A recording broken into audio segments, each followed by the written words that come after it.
ആദ്യമേ ഞാനൊരു കാര്യം പറയട്ടെ. നമ്മുടെ ബിഗ് ബോസ് മലയാളം സീസൺ 7-ലെ കോമണറായിട്ട് ബിഗ് ബോസ് ഹൗസിൽ കയറിയ അനീഷിന് കഴിഞ്ഞ ദിവസം കോൺഫിഡൻറ്റ് ഗ്രൂപ്പ് ഒരു 10 ലക്ഷം രൂപ സമ്മാനം കൊടുത്തിട്ടുണ്ടായിരുന്നു, ചെക്ക് കൊടുത്തിട്ടുണ്ടായിരുന്നു. അതിന് അനീഷിന് ഒരു കൺഗ്രാജുലേഷൻസ് പറഞ്ഞുകൊണ്ട് നമുക്ക് സ്റ്റാർട്ട് ചെയ്യാം. ഇന്നത്തെ കോണ്ടന്റ് എന്ന് പറയുന്നത് ബിഗ് ബോസ് തന്നെയാണ്. പക്ഷേ നിലവിലുള്ള കണ്ടസ്റ്റൻസിനെ കുറിച്ചല്ല എനിക്ക് സംസാരിക്കാനുള്ളത്. സീസൺ 2-ലെ കണ്ടസ്റ്റൻ്റായ രജിത് സാർ, ഡോക്ടർ രജിത് കുമാർ, അദ്ദേഹം കഴിഞ്ഞ ദിവസം ഈ ഒരു വാർത്ത വന്നപ്പോൾ ഈ അനീഷിന് 10 ലക്ഷം രൂപ കോൺഫിഡൻറ്റ് ഗ്രൂപ്പ് കൊടുത്തു എന്ന് കണ്ടിട്ട് അദ്ദേഹം വന്നൊരു വീഡിയോ ചെയ്തു. ആ വീഡിയോ ഞാൻ കണ്ടിട്ടുണ്ടായിരുന്നു. അപ്പോൾ ആ വീഡിയോയ്ക്കകത്ത് അദ്ദേഹം പറയുന്നു, ഈ കോൺഫിഡൻറ്റ് ഗ്രൂപ്പിൻ്റെ ചെയർമാനോട് സംസാരിക്കുന്നതാണ്. അതായത് അദ്ദേഹത്തിൻ്റെ വീഡിയോയിലൂടെ പറയുന്നതാണ്.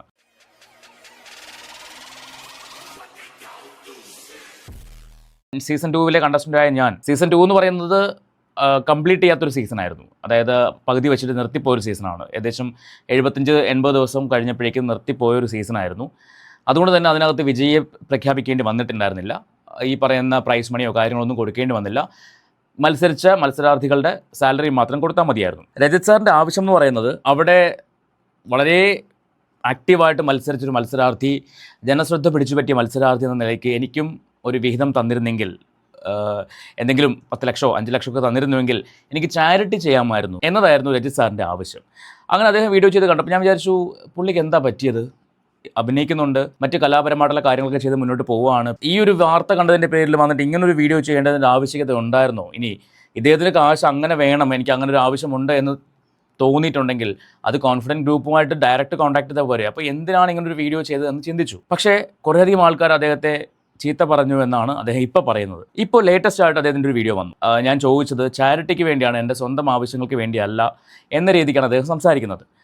അപ്പോൾ ഞാൻ അതിനകത്ത് അദ്ദേഹം, എനിക്ക് മനസ്സിലാവില്ല രജിത് സാറിന് എന്താ പറ്റിയെന്നുള്ളത്. സീസൺ 2 നടക്കുന്ന സമയത്ത് ഒരുപാട് ആളുകൾ അദ്ദേഹത്തെ ബഹുമാനിച്ചിരുന്നു, അദ്ദേഹത്തിൻ്റെ ഗെയിം ഇഷ്ടപ്പെട്ടിരുന്നു. എയർപോർട്ടിൽ വന്നിറങ്ങിയ സമയത്ത് അത്രമാത്രം ആൾക്കാരാണ് അദ്ദേഹത്തെ കാണാൻ വേണ്ടി അവിടെ തിരക്ക് കൂട്ടിയത്. അങ്ങനെ ഒരു വ്യക്തിയെ ഇപ്പോൾ ശരിക്കും പറഞ്ഞാൽ ഒരു കോമാളിയെ പോലെയാണ് ആളുകൾ കാണുന്നത്.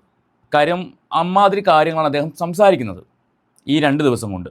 അപ്പോൾ ഇന്നിപ്പോൾ അദ്ദേഹം ചെയ്ത വീഡിയോ എന്ന് പറയുന്നത്, അദ്ദേഹത്തെ എല്ലാവരും കൂടെ തെറി പറയുന്നു, അനീഷിന് കാശ് കിട്ടിയപ്പോൾ നിങ്ങൾക്ക് എന്താണ്, അത് അസൂയയാണോ, അങ്ങനെയൊക്കെ ചോദിക്കുന്നു എന്ന ലെവലിലേക്കാണ് അദ്ദേഹം സംസാരിക്കുന്നത്. നമുക്ക് എന്തായാലും ആ വീഡിയോ ഒന്ന് കണ്ടു നോക്കാം. എന്താണ് അദ്ദേഹത്തിന് പറയാനുള്ളത് കേട്ട് നോക്കിയിട്ട് സംസാരിക്കാം. അതിനകത്ത് എനിക്ക് അവിടെ പൊരുത്തപ്പെടാൻ പറ്റാത്ത കുറച്ച് കാര്യങ്ങൾ അദ്ദേഹം പറയുന്നുണ്ട്. ഹായ്, നമസ്കാരം. ബിഗ് ബോസിലെ അനീഷിന് Confident Group Roy sir 10 lakh രൂപ കൊടുത്തതിന് അഭിനന്ദിച്ചുകൊണ്ട് ഞാൻ വീഡിയോ ഇട്ടിരുന്നു. കൂട്ടത്തിൽ സീസൺ 2-ൽ സമ്മാനമൊന്നും കൊടുക്കേണ്ടി വരാതെ ആ സീസൺ തീർന്നപ്പോൾ സീസൺ 3-ൽ സീസൺ കംപ്ലീറ്റ് ആക്കിയില്ലായിരുന്നു. ഏകദേശം 85-90 ദിവസം ആ ലെവലിലെങ്ങാണ്ടായപ്പം മണിക്കുട്ടനെ തിരിച്ചു വിളിച്ച് സമ്മാനം കൊടുത്തിരുന്നു. അപ്പോൾ ഞങ്ങളുടെ സീസൺ ഏറ്റവും കൂടുതൽ വൈറലാവുകയും ഏറ്റവും കൂടുതൽ ജനപ്രീതി നേടുകയും ജനകീയമാവുകയും, ബിഗ് ബോസ് ഷോ എന്ന് പറയുന്ന ലോക ജനങ്ങൾ ഏറ്റെടുത്തതും അതിനെക്കുറിച്ച് ധാരാളം പേർക്ക് ഒരു ഐഡിയ ഉണ്ടായതും ജനങ്ങൾ ഇഷ്ടപ്പെട്ടതും എല്ലാം സീസൺ 2 ആയിരുന്നു. അപ്പോൾ സാർ, ഞാനൊരു കാര്യം പറയട്ടെ. ഇപ്പോൾ കാക്കയ്ക്ക് തൻകുഞ്ഞ് പൊൻകുഞ്ഞാണ്. ഓരോ സീസണിലെ കണ്ടസ്റ്റൻസിനോട് ചോദിച്ചു കഴിഞ്ഞാൽ അവർ പറയും ഞങ്ങളുടെ സീസണാണ് ഏറ്റവും ബെറ്റർ എന്ന് പറയും. ഇപ്പോൾ സീസൺ 1-ലെ സാബുമോനോട് ചോദിച്ചു കഴിഞ്ഞാൽ സാബുമോൻ പറയും സീസൺ 1 ആണ് ഏറ്റവും ബെറ്റർ സീസൺ എന്ന് പറയും. സീസൺ 2-ലെ കണ്ടസ്റ്റൻസിനോട് ചോദിച്ചു കഴിഞ്ഞാൽ അവർ പറയും അവരുടെ സീസണാണെന്ന് പറയും. അങ്ങനെ ഇപ്പം നിങ്ങളുടെ തന്നെ ഒരു സിനിമയുടെ പ്രൊമോഷന് വന്നപ്പോൾ രജിത് സാറും ജിൻഡോയും കൂടി തർക്കം ഉണ്ടായിട്ടുണ്ട്. എന്താ കാര്യം എന്നറിയോ? രജിത് സാർ പറഞ്ഞു രജിത് സാറിൻ്റെ സീസണാണ് ഏറ്റവും ബെറ്റർ സീസൺ എന്ന് പറഞ്ഞു. ജിൻഡോ അത് ഓവർടേക്ക് ചെയ്തിട്ട് ജിൻഡോ പറഞ്ഞു അല്ല, സീസൺ 6 ആണ് ഏറ്റവും ബെറ്റർ എന്ന് പറഞ്ഞു. അപ്പോൾ ഇങ്ങനെ ഓരോ കണ്ടസ്റ്റൻസിനോട് ചോദിച്ചാലും അവർ പറയും അവരുടെ സീസണാണ് ബെറ്റർ എന്ന്. ഇവിടെ നിങ്ങൾ പറയുന്നു നിങ്ങളുടെ സീസണാണ് ഏറ്റവും മനോഹരമായ സീസൺ, ഏറ്റവും ജനശ്രദ്ധ പിടിച്ചു പറ്റിയ സീസൺ. എല്ലാ സീസൺസും ജനശ്രദ്ധ പിടിച്ചു പറ്റുന്നത് തന്നെയാണ്. പിന്നെ നിങ്ങളുടെ സീസണിനകത്ത് നിങ്ങളെ കുറച്ചധികം ആൾക്കാർ ഇഷ്ടപ്പെട്ടു, സംഭവം ശരിയാണ്. നമുക്ക് അദ്ദേഹം പറയുന്ന ബാക്കി കാര്യങ്ങൾ എനിക്ക് അങ്ങോട്ട് പൊരുത്തപ്പെടാൻ പറ്റാത്ത ഒരുപാട് കാര്യങ്ങൾ അദ്ദേഹം പറയുന്നുണ്ട്. നമുക്ക് കേട്ട് നോക്കാം. അതിൽ ഞങ്ങളെല്ലാവരും നല്ല ഗംഭീരമായിട്ട് പ്രവർത്തിച്ചിരുന്നു. ഞാൻ അതിനെ സൂചിപ്പിച്ചുകൊണ്ട് ഞാൻ എൻ്റെ കാര്യം പറഞ്ഞു. ഇപ്പോൾ 50 ലക്ഷം അല്ലെങ്കിൽ എൻ്റെ വിന്നറിൻ്റെ കപ്പ് അല്ലെങ്കിൽ വിന്നറിൻ്റെ എമൗണ്ട് മറ്റാർക്ക് കൊടുത്താലും എനിക്ക് സന്തോഷം മാത്രമേ ഉള്ളൂ. അവരെല്ലാം എൻ്റെ സുഹൃത്തുക്കൾ തന്നെയാണ്. പക്ഷെ ഞാൻ പറഞ്ഞത്, ഞാൻ ആ ഷോയ്ക്ക് വേണ്ടി മരിച്ചു കളിക്കുകയായിരുന്നു, അതെല്ലാവർക്കും അറിയാം. ബാക്കിയുള്ളവരെന്താ കളിച്ചില്ലേ? നിങ്ങൾ മാത്രമാണോ ഷോയ്ക്ക് വേണ്ടി? ഷോയ്ക്ക് വേണ്ടി അല്ലല്ലോ നിങ്ങൾ പോയത്, ഷോയ്ക്ക് വേണ്ടിയാണോ? ഷോയെ നന്നാക്കാൻ വേണ്ടിയാണോ? എല്ലാവരും ബിഗ് ബോസിൽ പങ്കെടുക്കാൻ പോകുന്നത് അവരവരുടെ ലാഭങ്ങൾക്ക് വേണ്ടിയല്ലേ? ഷോയെ നന്നാക്കാൻ വേണ്ടിയാണോ? ഷോയ്ക്ക് എന്തെങ്കിലും ഗുണം ഉണ്ടാക്കാൻ വേണ്ടിയാണോ? ഒന്നും അല്ല, നിങ്ങൾക്ക് വേണ്ടി പോകുന്നതാണ്. പിന്നെ എന്തിനാണ് ഇങ്ങനെ ഒരു സംസാരം? എനിക്ക് അവൾ മനസ്സിലാവുന്നില്ല. അപ്പം അനീഷിനിപ്പം കഴിഞ്ഞിറങ്ങിയിട്ട് ഇങ്ങനെ ഒരു സമ്മാനം കൊടുത്തപ്പോൾ അത് ഞാൻ ചോദിച്ചത് എൻ്റെ ചാരിറ്റി പർപ്പസിന് വേണ്ടിയാണ്. എനിക്ക് 1 രൂപയുടെ ആവശ്യമില്ല. എനിക്ക് ദൈവം അനുഗ്രഹിച്ച് ഈ ഒരു കാര്യമാണ് എനിക്ക് മനസ്സിലാവാത്ത. ഈ എല്ലാവരും ചാരിറ്റി ഈ കോൺഫിഡൻറ്റ് ഗ്രൂപ്പുകാർക്ക് ചാരിറ്റി ചെയ്യണമെങ്കിൽ അവർക്ക് സ്വന്തമായിട്ട് ചെയ്യാൻ അറിയില്ലേ? നിങ്ങൾ വഴി തന്നെ ചെയ്യണമെന്നുണ്ടോ? നിങ്ങൾ ചാരിറ്റിക്ക് വേണ്ടി ചോദിച്ചെങ്കിൽ നിങ്ങൾക്ക് അവരോട് പേഴ്സണലി ചോദിക്കാമായിരുന്നു. അതല്ലാണ്ട് സാർ അനീഷിന് 10 ലക്ഷം കൊടുത്തില്ലേ, എന്നാൽ സീസൺ 2 കണ്ടസ്റ്റൻ്റായി എനിക്ക് ഒരു 10 ലക്ഷം തന്നുകൂടെ എന്ന് ചോദിക്കുന്നത് എന്ത് ലോജിക്കാണ്? അല്ലെങ്കിൽ നിങ്ങൾ അന്ന് ചോദിക്കണമായിരുന്നു. സീസൺ കഴിഞ്ഞ സമയത്ത് നിങ്ങൾക്ക് പ്രൈസ് മണിയൊന്നും കിട്ടിയില്ല, അപ്പം അതിന് യോഗ്യനാണ് നിങ്ങളെന്ന് നിങ്ങൾക്ക് തോന്നുകയാണെങ്കിൽ നിങ്ങൾ അന്ന് ചോദിക്കണമായിരുന്നു. അന്നൊന്നും ചോദിക്കാതെ ഇപ്പോൾ വന്നിട്ട് ഒരു കണ്ടസ്റ്റൻറ്റിന് ഒരു പ്രൈസ് മണി അവർ പ്രഖ്യാപിച്ചു, അത് അവർ കൊടുക്കുന്ന സമയത്ത് വന്നിട്ട് എനിക്ക് ഇത്ര രൂപ കിട്ടണം അല്ലെങ്കിൽ തരണം എന്ന് പറയുമ്പോൾ അതൊരു മര്യാദകേടല്ലേ? എന്നിട്ട് അതിൻ്റെ ഒരു പേര് ചാരിറ്റിക്ക് വേണ്ടിയാണ്. എനിക്ക് അതിൻ്റെ ആവശ്യമില്ല, എനിക്ക് പൈസയുടെ ആവശ്യമില്ല, ഞാൻ ഉണ്ടാക്കുന്നുണ്ട് ചാരിറ്റിക്ക് വേണ്ടി. ചാരിറ്റി ചെയ്യാൻ ഇപ്പോൾ ഫോർ എക്സാമ്പിൾ ഇപ്പോൾ യൂണിസെഫ് എന്ന് പറയുന്നൊരു ഗ്രൂപ്പ് ഉണ്ട്, ഈ NGO അല്ലെങ്കിൽ NGOs ഉണ്ട്. ഈ NGOs സാധാരണക്കാരുടെ ഇടയിൽ വന്നിട്ട് അവരുടെ പോളിസീസ് സംസാരിച്ചിട്ട് പൈസ പിരിക്കുന്ന പോലെയാണ് നിങ്ങൾ സംസാരിക്കുന്നത്. എൻ്റെ അടുത്ത് വരാറുണ്ട്, ഞാൻ കൊടുക്കാറില്ല. കാരണം വേറൊന്നുമല്ല, നമുക്ക് ചാരിറ്റി ചെയ്യണം അല്ലെങ്കിൽ നമുക്ക് ആർക്കെങ്കിലും എന്തെങ്കിലും സഹായിക്കണമെങ്കിൽ നമുക്ക് നേരിട്ട് ചെയ്യാറില്ലേ? നമുക്ക് അറിയുന്ന ആൾക്കാർക്കോ അല്ലെങ്കിൽ പരിചയമുള്ള ആൾക്കാരുടെ കെയർ ഓഫിൽ വരുന്ന ആൾക്കാർക്കോ ഒക്കെ നമുക്ക് നേരിട്ട് ചെയ്തുകൂടെ? ഇപ്പോൾ കോൺഫിഡൻറ്റ് ഗ്രൂപ്പിൽ അങ്ങനെ ചാരിറ്റി ചെയ്യണമെങ്കിൽ അവർക്ക് നേരിട്ട് ചെയ്യാറില്ലേ? നിങ്ങളിലൂടെ തന്നെ ചെയ്യണമെന്നുണ്ടോ? എന്ത് പേര് പറഞ്ഞാലും അതിനൊരു മറ ചാരിറ്റി, അത് അത്ര സുഖമുള്ളൊരു ഏർപ്പാടായിട്ട് എനിക്ക് തോന്നുന്നില്ല. നിങ്ങൾക്ക് എങ്ങനെ തോന്നുന്നു? ചില എന്നെ കേട്ടുകൊണ്ടിരിക്കുന്ന നിങ്ങൾക്ക് എങ്ങനെ തോന്നുന്നു? അതൊന്ന് കമൻറ്റ് ചെയ്യൂ. ഈ ചാരിറ്റിയുടെ പേരും പറഞ്ഞിട്ട് ഉള്ളൊരു സംസാരം അത് രജിത് സാറിനെ പോലെ ഒരാളുടെ ഭാഗത്തു നിന്ന് ഒട്ടും പ്രതീക്ഷിച്ചില്ല. ഞാൻ പണി ചെയ്യുന്നുണ്ട്, സിനിമ ചെയ്യുന്നുണ്ട്, അല്ലാതെ ഞാൻ നാളെത്രയും കഷ്ടപ്പെട്ടതിന് ഉള്ള ഒരു ചെറിയ എമൗണ്ട് ഉണ്ട്. അല്ലെങ്കിൽ ഞാൻ എങ്ങനെയെങ്കിലും എൻ്റെ ജീവിതം മുമ്പോട്ട് കൊണ്ടുപോകും. പക്ഷേ അഡീഷണൽ ആയിട്ട് എനിക്ക് കിട്ടുന്ന വരുമാനങ്ങളെല്ലാം ഞാൻ ചാരിറ്റിക്ക് വേണ്ടിയാണ് വിനിയോഗിച്ചുകൊണ്ടിരിക്കുന്നതെന്ന് ധാരാളം നന്മയുള്ള മലയാളികൾക്ക് അറിയാം എന്നുള്ളതാണ്. നല്ല കാര്യം, നിങ്ങൾ ചാരിറ്റി ചെയ്യുന്നെങ്കിൽ നല്ല കാര്യം. നിങ്ങൾക്ക് അഡീഷണൽ കിട്ടുന്ന ഇൻകത്തിൽ നിന്ന് നിങ്ങൾ ചാരിറ്റിക്ക് വേണ്ടി ഉപയോഗിക്കുന്നത് നല്ല കാര്യം. പക്ഷേ അതിന് വേണ്ടി ചാരിറ്റിക്ക് വേണ്ടി എന്ന് പറഞ്ഞിട്ടൊരു ടോക്കിൻ്റെ ആവശ്യം ഉണ്ടായിരുന്നു എന്ന് എനിക്ക് തോന്നിയില്ല. ഇത് എൻ്റെ വ്യക്തിപരമായ അഭിപ്രായമാണ് ഞാനീ പറയുന്നത്. ലോകം മുഴുവൻ നന്നാക്കാൻ നമുക്ക് പറ്റില്ല. നമുക്ക് ഒരാളെ സഹായിക്കാം, നമ്മൾ ഉള്ള വരുമാനം വെച്ചിട്ട് ആ വരുമാനത്തിൽ നിന്ന് ഒരാളെ സഹായിക്കാൻ കഴിഞ്ഞാൽ അതാണ് ഏറ്റവും വലിയ കാര്യം. അതല്ലാതെ ഇങ്ങനൊരു വീഡിയോ നിങ്ങൾ ചെയ്തത് ഒട്ടും ശരിയായില്ല സാർ എന്ന് മാത്രം എനിക്ക് പറയാനുള്ളൂ. വളരെ മോശമായി പോയി. നിങ്ങളെപ്പോലുള്ള ഒരാളുടെ ഭാഗത്തു നിന്ന് ഇത് എക്സ്പെക്ട് ചെയ്തില്ല. വളരെ മോശമായി പോയി. എന്നിട്ട് അതിനൊരു ന്യായീകരണം, ഞാൻ ചാരിറ്റിക്ക് വേണ്ടി ചോദിച്ചതാണ്. ഞാൻ വീണ്ടും പറയുന്നു, ചാരിറ്റി ചെയ്യാനാണെങ്കിൽ കോൺഫിഡൻറ്റ് ഗ്രൂപ്പിന് അവർക്ക് നേരിട്ട് ചെയ്യാൻ അറിയില്ലേ? അവർക്ക് ചെയ്തുകൂടെ? അവർ ഒരു പക്ഷേ അവർ മാർക്കറ്റിങ്ങിന് വേണ്ടിയോ അല്ലെങ്കിൽ അവർ അനീഷിൻ്റെ അവസ്ഥ മനസ്സിലാക്കിയിട്ട് ഒക്കെ ആയിരിക്കും ഈ പ്രൈസ് മണി പ്രഖ്യാപിച്ച് അതുകൊണ്ട് കൊടുത്തത്. അത് അതിൻ്റെ വഴിക്കങ്ങ് പൊക്കോട്ടെ. അതിനിടയിൽ കൂടി പോയിട്ട് സാർ എനിക്ക് ഇങ്ങനെ ഞാൻ അന്നത്തെ കണ്ടസ്റ്റൻ്റാണ്, സോ എനിക്ക് 5 ലക്ഷമെങ്കിലും തരണം അല്ലെങ്കിൽ 10 ലക്ഷം തരണം എന്ന് പറഞ്ഞ് ഒരു വീഡിയോ ചെയ്യുക, അത് അവരെ അവഹേളിക്കുന്നതിന് തുല്യമല്ലേ? ബാക്കി നോക്കാം. ചാരിറ്റി പർപ്പസിന് വേണ്ടി അതും ഞാൻ കോൺസെൻട്രേറ്റ് ചെയ്യുന്നത് വൃദ്ധസദനങ്ങൾ, കേരളത്തിലെ വൃദ്ധസദനങ്ങൾ, അതുപോലെ ക്യാൻസർ ആൻഡ് ഡയാലിസിസ് നടത്തിക്കൊണ്ടിരിക്കുന്ന കുട്ടികൾ, രോഗികളായിട്ടുള്ളവർ, എല്ലാ പ്രായത്തിലുള്ള രോഗികൾക്കും പല രീതിയിൽ ഞാൻ ചാരിറ്റി ചെയ്യാറുണ്ട്.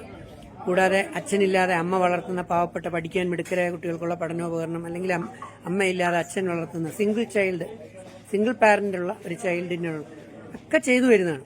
അത് പത്മശ്രീ ഡോക്ടർ M.A. യൂസുഫലി സാറിന് ഉൾപ്പെടെ ധാരാളം പേർക്ക് ഈ കാര്യങ്ങൾ അറിയാം. ലാലേട്ടനറിയാം, എല്ലാവർക്കും അറിയാം. ഇതൊന്നും മോശം കാര്യമാണ് എന്ന് ഞാൻ അഭിപ്രായപ്പെടുന്നില്ല. കാരണം എല്ലാം വളരെ നല്ല കാര്യങ്ങൾ തന്നെയാണ്. താങ്കൾ ചെയ്യുന്ന ഈ ചാരിറ്റി പ്രവർത്തനങ്ങളെല്ലാം നല്ലതാണ്. പക്ഷേ അതിന് വേണ്ടി ഇങ്ങനൊരു പ്രഹസനത്തിൻ്റെ ആവശ്യം ഉണ്ടായിരുന്നില്ല. ചാരിറ്റി നല്ലതാണ്, ചാരിറ്റി ചെയ്യുന്നത് നല്ലതാണ്. നമ്മുടെ വരുമാനത്തിനകത്ത് നിന്നുകൊണ്ടുള്ള കാര്യങ്ങൾ ചെയ്യുക. എന്നെക്കാളും ഒരുപാട് അറിവുള്ള, ഒരുപാട് ജീവിത പരിചയമുള്ളൊരു വ്യക്തിയാണ് രജിത് സാർ. അപ്പോൾ താങ്കൾക്കിത് പ്രത്യേകിച്ച് ഞാൻ പറഞ്ഞു തരേണ്ട കാര്യമില്ല.